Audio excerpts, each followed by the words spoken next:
Olá, uma questão nada trivial na hora que você está escrevendo um artigo científico é a definição dos coautores, de quem são os autores desse artigo. Primeiro ponto, essa decisão não é uma decisão pessoal. Não dá para você escolher quem são os autores. Você pode até escolher de maneira pessoal quem vai participar da investigação que vai resultar no artigo. Né? Você pode escolher trabalhar com uma pessoa e não com outra por questões pessoais. Mas não é isso que define quem são os autores.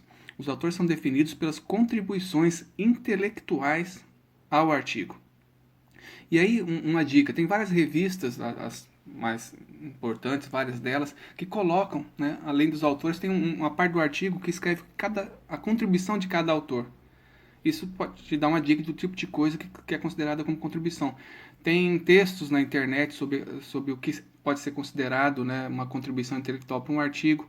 Então tem vários recursos que você pode pesquisar. Uma coisa interessante é que você pode não ter escrito nenhuma linha do artigo e ser um coautor. E você pode ter escrito o artigo inteiro e não ser um coautor. Como é que pode acontecer isso? Porque a sua contribuição, por exemplo, pode ter sido em definir, né, a metodologia ser usada, o problema ser atacado, as técnicas, ter proposto um novo algoritmo. E você conversou com as outras pessoas da equipe, mas você não escreveu isso. Mas você teve uma contribuição intelectual, né, para o trabalho que está escrito ali. O outro caso extremo, né, alguém pegou o texto, né, e ele traduziu o texto em uma outra língua. Essa pessoa que traduziu, ela escreveu o artigo inteiro. Mas é claro que um tradutor não entra como coautor, senão todas essas empresas, o pessoal que presta serviço, seriam os maiores cientistas do planeta, né, segundo o critério de autoria de artigos. Então não conta também. Você tem que ter dado uma contribuição intelectual para esse trabalho que gerou o artigo. Então isso é um ponto muito importante. Outro ponto, não existe uma quantidade pré-definida de autores. Tá? Você não precisa... Embora tenha algumas revistas que, para mim, incorretamente limitem o número de autores, isso não faz sentido.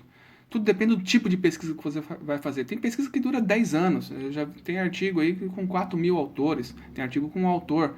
Então, a decisão de autoria não pode ser limitada por um número. Isso depende muito do tipo de pesquisa que é feito. E é claro, que tenham realmente os autores contribuído efetivamente no trabalho.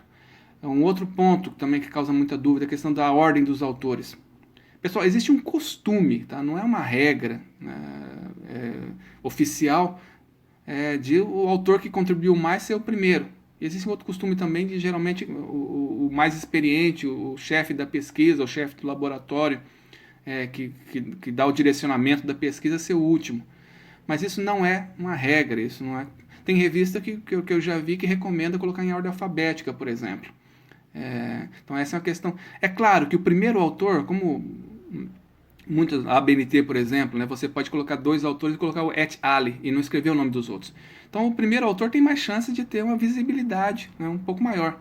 Mas hoje em dia, com essas ferramentas automáticas que calculam, né, as métricas de desempenho, elas pegam você, não importa que você seja o primeiro, o último ou no meio, isso vai contar para você do mesmo jeito. Mas é claro que tem uma pequena diferença aí em ser o primeiro autor em relação à visibilidade.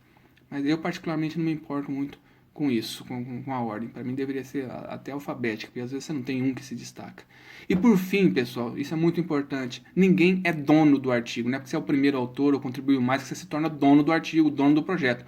Todo mundo que é coautor é igualmente dono daquilo que está sendo escrito. Então você não pode tomar decisão, tipo, escolher a revista, mandar o artigo sem consultar todos os autores. Isso é muito incorreto e isso é antiético.